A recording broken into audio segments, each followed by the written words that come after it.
Troy 30C is facing growing needs. Enrollment is rising, but our aging buildings no longer have the space or layout to support them. Most schools are out of room.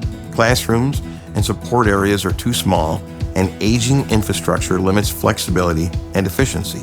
To meet these challenges, the district is considering a limiting rate referendum for the November 2026 ballot to update learning environments, expand and reconfigure spaces, and improve early childhood and student support areas. We have needs around our heating, ventilation, and air conditioning on buildings that are now 20 to 30 years old, as well as when we think about Shorewood Elementary, Cronin Elementary, and Crogwell Elementary.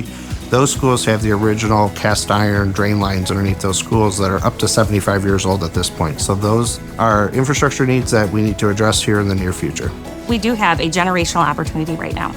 One of the great things that's happening in Troy is that we have really committed to having amazing buildings. And anybody that's in Troy can speak to that. That's why people are coming in droves that they want to be with us. That being said, this gives us a rare opportunity to be able to make our facilities even better, create those spaces that are truly incredible for our earliest learners, and make sure that we have the least impact on our taxpayers as well.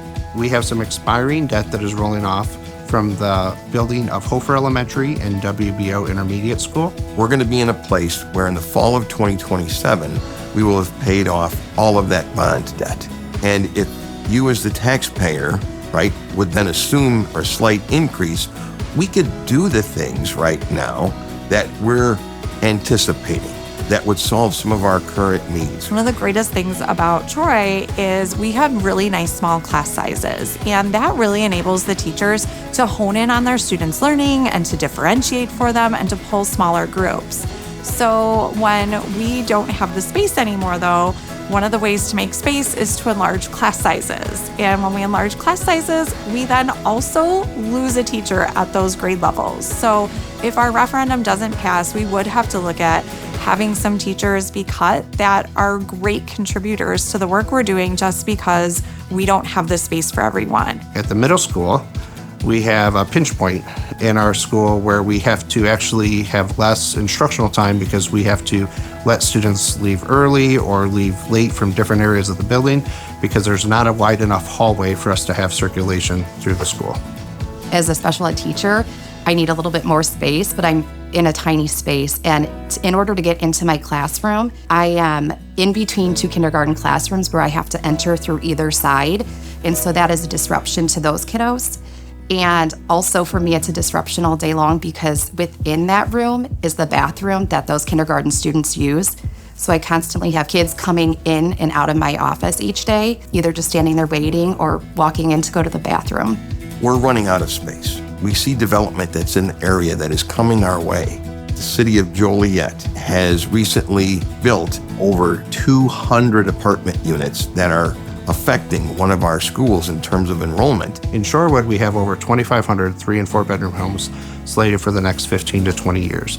With that, we know will come additional students and the need for additional space, and those developments have already started. I think back to the wait list that we have, which has hundreds of children sitting on it because we don't have the space to get them in right now. We aren't able to help them, and that's heart-wrenching, but I just hope that we can expand out to the community and get those children in here because they really need it. One of the things that makes Troy 30C so great is all of the opportunities we offer for our students, all of the clubs, all the extracurricular activities. However, if the upcoming referendum doesn't pass, that's one of the things that we could also lose. My boys get involved in every club and sport that they can possibly join, and I'd be really upset as a parent to see that go away for my kids and also for my students. It could mean a number of teachers at all of our elementaries will have to be reduced in force, and our campus as well, administrators, and our programming. The things that make us who we are in Troy, the extracurriculars and all of the extra programs that the parents and community knows to love, it'll change our identity if that happens. And that's the biggest concern that we have. Who we are and the reason why we love who we are will have to change. Addressing these long-term operating and facility needs will help us provide safe, effective, and future-ready schools that continue to serve the community for decades to come. For more information, visit troy30c.org/future focus.